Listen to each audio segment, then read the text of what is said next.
Bonsoir et soyez les bienvenus dans cette nouvelle édition de votre journal de la soirée dont tels sont les faits saillants. Retour du président de la République au pays à l'issue de sa visite officielle de 48 heures en Tunisie.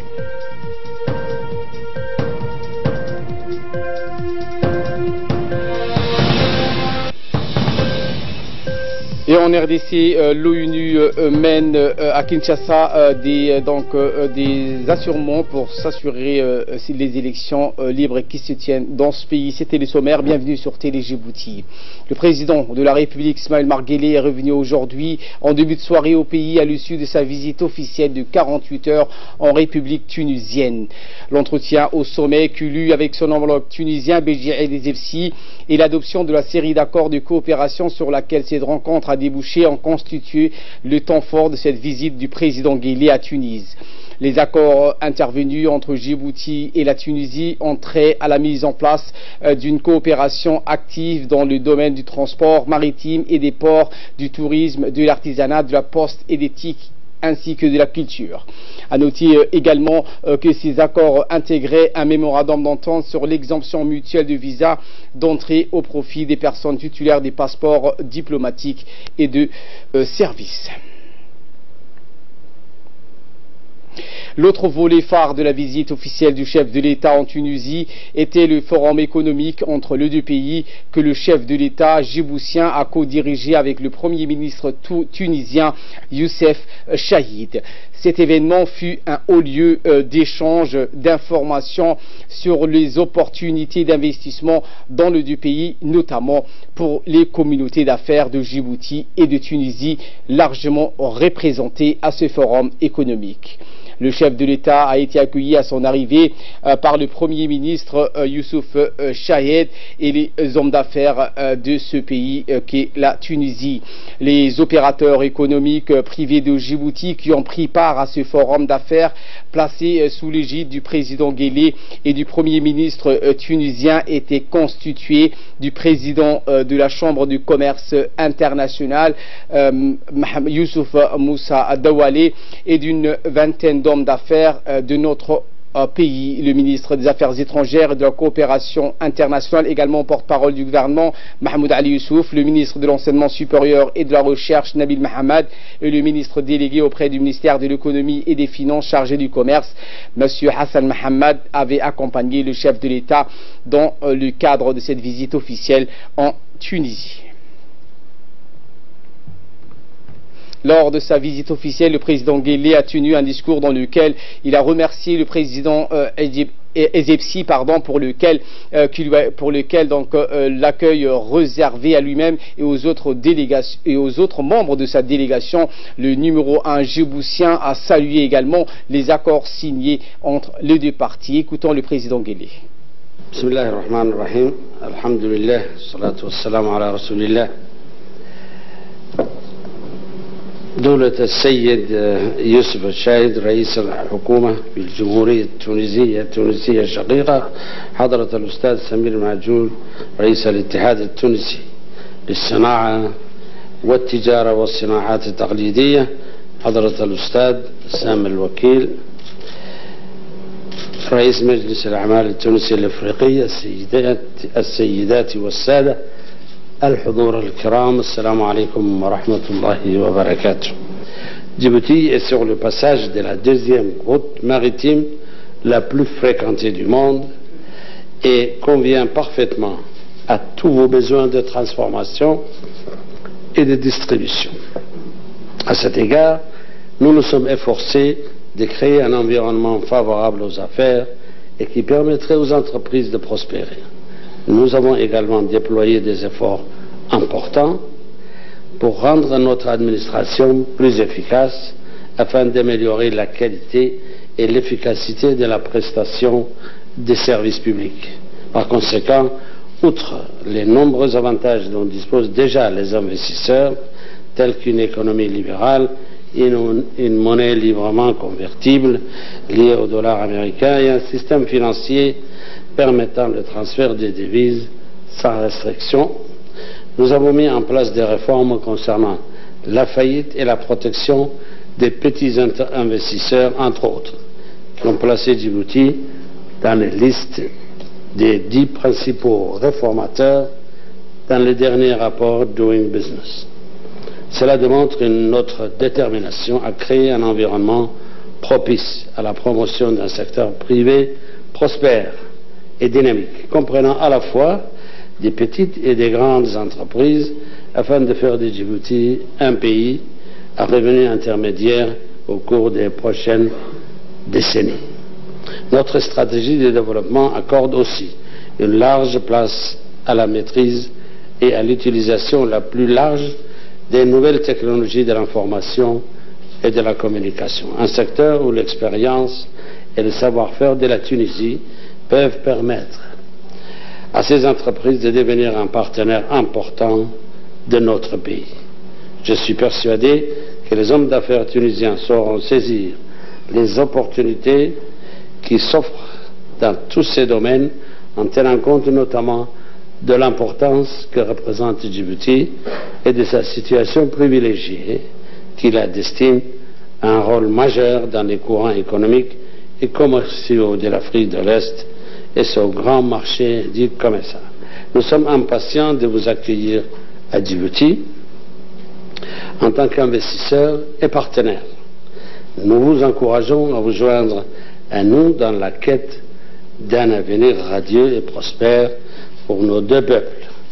En vous remerciant de nouveau pour l'heureuse initiative que vous avez prise de réunir les entrepreneurs et hommes d'affaires de nos deux pays, je vais vous redire combien j'ai foi en l'avenir de nos relations et combien nous sommes disposés à vous apporter tout l'appui et les encouragements nécessaires.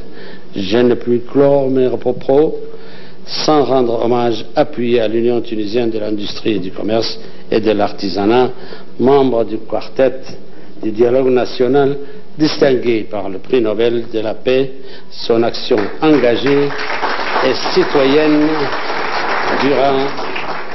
durant la période post-révolutionnaire.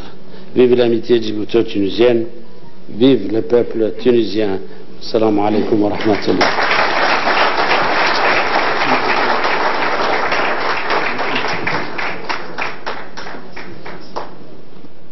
Lors de sa visite officielle, le président Ismaël Marguerite a rencontré le Premier ministre tunisien dans la soirée. Cet entretien s'est déroulé au palais du gouvernement. La réunion a porté sur les moyens de resserrer les liens de fraternité et de resserrer également les relations historiques entre les deux pays frères.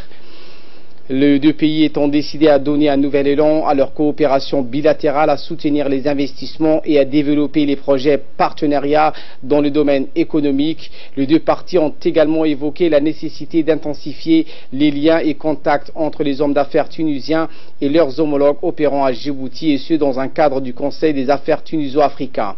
Les rencontres sont prévues dans le cadre du forum économique qui a été organisé également. Le président de la République y a pris part à ce forum économique. Donc il y a eu plusieurs accords qui ont été signés, au total 6 accords, notamment sur l'exemption de visa, les transports, le tourisme, l'ingénierie, les technologies de la communication, le secteur du BTP et également la santé, l'éducation et la formation professionnelle, l'enseignement supérieur.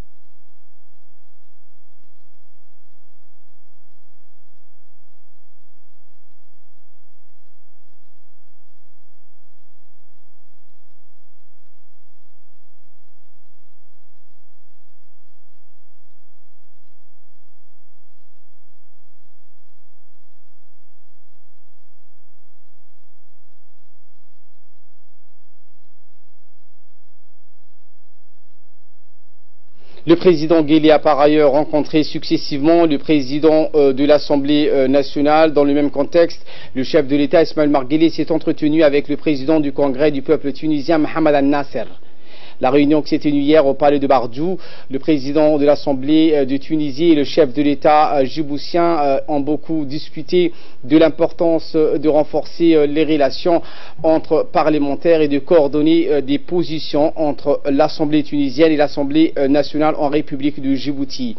Les deux dirigeants ont également évoqué d'autres questions d'intérêt commun concernant le monde arabe, la région et les sujets brûlants de l'actualité du monde arabe. Lors de la rencontre avec le président djiboutien et la délégation qui l'accompagnait, le président du Parlement a souligné qu'il importait de renforcer la coopération bilatérale, en particulier dans les secteurs de l'éducation, de la formation professionnelle et de la santé.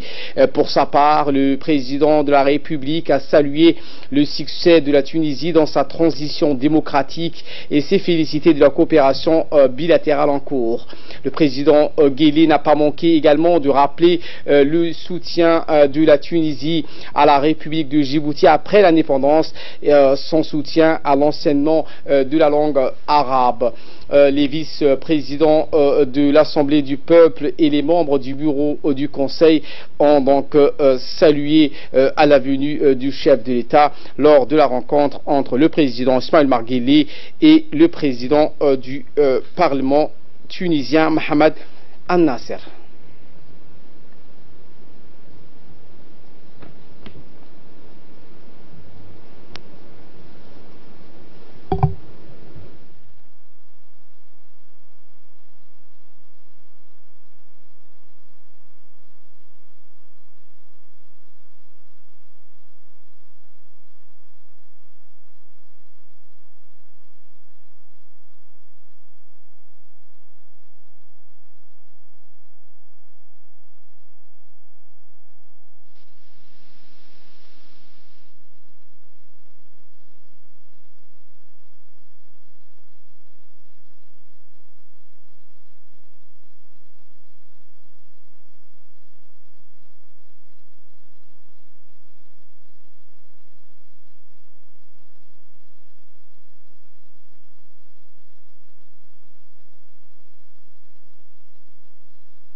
Le chef de la diplomatie djiboutienne, Mahmoud Ali Youssouf, nous a donné donc un compte rendu sur ces rencontres entre le chef de l'État et ses hôtes. La visite officielle du président de la République, qui a duré 48 heures, est intervenue sur invitation du président de la République tunisienne, son Excellence M. Baji Qaïd El-Sebsi.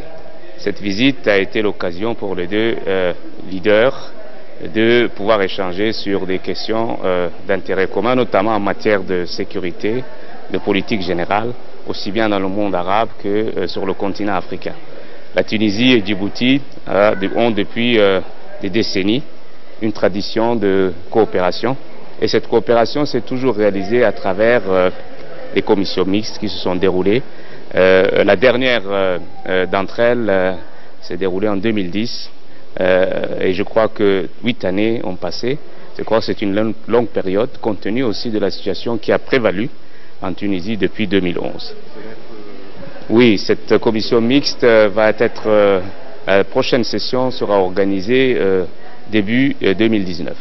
Il faut également ajouter à cela que durant cette visite, l'occasion nous a été donnée de pouvoir revisiter certains accords qui existaient déjà en matière de commerce, de promotion du commerce, des investissements, un accord sur l'exemption des visas pour les passeports diplomatiques et de services, notre accord sur les technologies de l'information, un autre accord sur l'enseignement supérieur et la formation professionnelle, etc., etc. Donc je crois que c'était vraiment une bonne opportunité pour pouvoir relancer cette coopération sur de nouvelles bases. Les deux dirigeants ont également eu un tête-à-tête très prolongé sur les situations qui prévalent dans les pays voisins. De la Tunisie, par exemple, la Libye a fait l'objet de discussions très approfondies. Également le Yémen et la Corne de l'Afrique. La Tunisie joue un rôle très important en ce qui concerne la Libye, et les initiatives prises par le gouvernement tunisien permet aujourd'hui d'envisager peut-être des solutions à cette crise qui a trop duré, la crise libyenne. Il y a eu également une rencontre entre le président de la République et le président du Parlement tunisien, avec un certain nombre de parlementaires issus de formations politiques différentes, de l'opposition, etc., et de la majorité. Et nous savons que le spectre des partis politiques en Tunisie est très varié, et ça a été l'occasion pour le président de la République de les entendre, de les écouter et d'échanger avec eux. Tout de suite après, dans l'après-midi, le chef de l'État s'est rendu à la primature où il a rencontré le Premier ministre pour mettre un peu les dernières retouches sur les questions techniques en matière de coopération, surtout sur la formation professionnelle où la Tunisie a une expérience avérée. Aujourd'hui, le président de la République se rend donc à l'UTICA, qui est un peu la chambre de commerce du patronat tunisien, et il aura l'occasion également d'échanger avec ce patronat tunisien pour pouvoir justement attirer ou faire en sorte que les investissements tunisiens puissent arriver vers Djibouti. Le président est également accompagné par un grand nombre d'hommes d'affaires, de femmes d'affaires djiboutiens.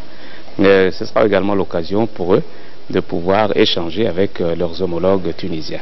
Voilà une visite qui était attendue, qui était importante, et le président de la République a adressé à son homologue tunisien également une invitation à venir visiter Djibouti.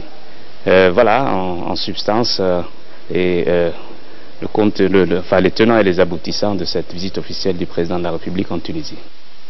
Voilà ce qu'on pouvait dire sur le volet de la visite officielle du chef de l'État en Tunisie. Retour à Djibouti où le ministre de l'Énergie et des Ressources naturelles Younes Ali Gueidi, a reçu ce matin dans son cabinet une délégation de la Banque mondiale qui finance le projet pilote de la géothermie. L'objectif de la réunion étant basé sur les efforts menés pour réduire le coût de la facture énergétique dans le pays en mettant en avant les énergies renouvelables. Le ministre de l'Énergie Younes Ali Gueidi a remercié la Banque mondiale pour ses aides constantes. L'entrevue a vu la participation du directeur général de l'Office djiboutien de l'énergie géothermique et le directeur adjoint de l'électricité de Djibouti. Cette cérémonie de clôture d'un stage de formation pour des jeunes de garde-côte qui s'est déroulée hier à la base de l'institution, issue en présence du ministre de l'Équipement et des Transports, du chef de la sécurité nationale Hassan Saïd Khairé, le général du corps d'armée, chef d'état-major général des armées Zakaria Cheikh Ibrahim, le commandant des garde-côtes djiboutiens, le colonel Ouaïs Omar Bokoré. Cette formation, qui constitue l'instruction initiale des jeunes recrues, était destinée à leur inculquer les connaissances militaires de base dans les domaines techniques et tactiques. C'est un total de 115 recrues qui ont finalisé leur formation initiale. Ces jeunes recrues ont aussi bénéficié durant 2 mois d'une formation spécifique qui leur a permis de se familiariser dans les différents métiers du domaine maritime, dans les domaines de la navigation, de la mécanique, de la lutte contre la pollution maritime et la lutte contre les incendies. Ils ont aussi suivi au cours de cette formation la réglementation maritime afin de se familiariser avec les crimes et délits survenant en mer et les moyens légaux à leur disposition pour y faire face. Centre d'instruction navale de la garde-côte ici à Doralé, qui est implanté dans cette base, notre institution a atteint graduellement une autonomie dans l'instruction dispensée à ces gens. Le ministre de l'Équipement et des Transports, Mohamed Abdelkader Moussa Helem, s'est dit réjoui de parrainer la clôture de cette formation des gardes-côtes. Qui n'a que 7 ans et qui a fait preuve d'une exemplarité. Vous avez 7 ans, c'est vrai, mais on dirait que vous avez 100 ans. Vous avez investi, vous avez beaucoup investi dans vos personnels, dans votre renforcement des capacités, dans les équipements. Vous êtes aujourd'hui une institution autonome. Vous formez vous-même vos recrues en 7 ans. Donc je remercie et félicite le commandant de la garde-côte qui a montré sa volonté de mettre en place une institution capable. Une institution capable de protéger, sécuriser nos ports, nos infrastructures et nos côtes. J'aimerais, sans oublier bien sûr, féliciter les nouveaux recrues qui ont montré aussi leur aptitude, abnégation à répondre à finaliser cette formation avec autant de sérieux. Bon, je vous souhaite une très bonne journée et bonne continuation, Inch'Allah, pour la vie. Et cette cérémonie s'est clôturée par la remise des galons et des certificats aux bénéficiaires de ces formations. Au total, cette formation, donc un total de 115 recrues ont finalisé cette formation initiale. Ces jeunes recrues donc ont bénéficié durant 2 mois une formation spécifique qui leur a permis de se familiariser avec les différents métiers du domaine maritime et dans le domaine de la navigation. Ensuite, les nouvelles recrues ont effectué des démonstration.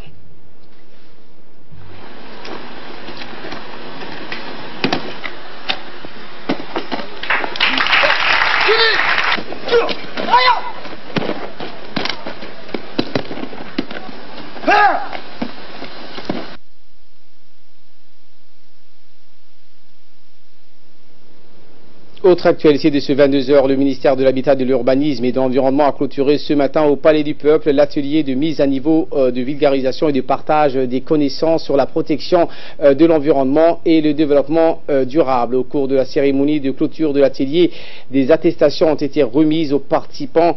La cérémonie s'est déroulée sous le haut patronage du ministre de l'Habitat, de l'Urbanisme et de l'Environnement, Moussa Mohamed Ahmad, et du représentant de l'Organisation régionale pour la conservation de l'environnement de la mer Rouge et du Golfe d'Aden, Persga, Dr Mohamed Sati. Durant 3 jours, cet atelier a permis aux participants nationaux d'acquérir les connaissances, de s'approprier les principes et les objectifs, d'identifier les contraintes afin de maîtriser les outils et les méthodologies d'intégration de l'objectif du développement durable dans la politique nationale.